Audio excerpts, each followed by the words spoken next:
So I've decided I want to start a new series on this channel, and I'm going to call it the NBA Campfire. The reason why I'm calling it the NBA Campfire is because, in my opinion, I feel like this is just a conversation between us as NBA fans. I'm not going to try to go and rant and say a bunch of big, oh, this, oh, that. I'm just going to talk normally, like we're talking a simple discussion. That's it. Because it's just things that come to my mind that I like to talk about NBA-wise. It might not be about today. It might be about a while ago, whatever it is. But I'm not going to cut this video that much. I'm just going to improvise most of this, so bear with me this time. And the thing I want to talk about is the Brooklyn Nets, because they're a team that has it's a really big what if story with the Brooklyn Nets, because while they're not in a bad position right now, what they could have been is something that will always be questioned for the rest of NBA history. I mean, you have a team with 3 top 10 players at their time, all in their prime, playing on the same team together, not able to win one ring at all. It seems ridiculous, doesn't it? And it's going to be something that's going to be remembered throughout NBA history, because we've had a lot of super teams, and we've had a lot of ones that are successful, and we've had tons that are also unsuccessful, alright? And the thing about it is that we always question what if with those teams, but the thing about those teams is that a lot of times they at least have something that we can question about them. The only thing we can question about this team is what went wrong, alright? What went wrong? Why did this not work out at all? They're all young, they're all able to play, they're all doing great.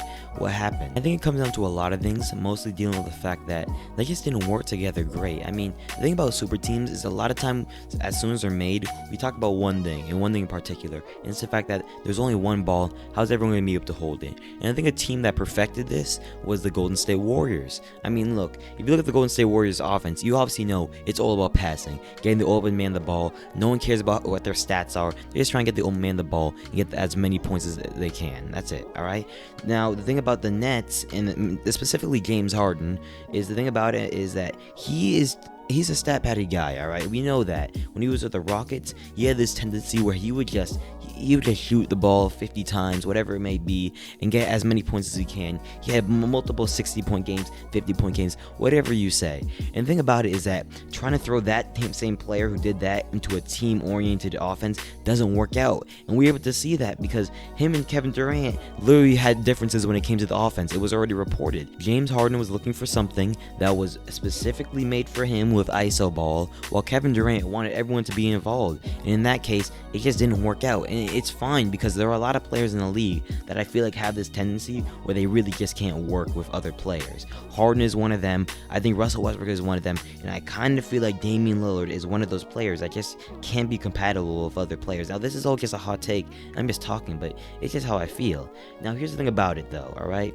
Will this Nets team ever be remembered for anything more than losing in the playoff series? No, but the thing about it is that they're a team that could have gone farther. I mean, look, if you look at it this year, this team had tons of potential. I mean, they weren't in a bad spot. By the time the playoff time comes, the main eight will be gone for Kyrie Irving.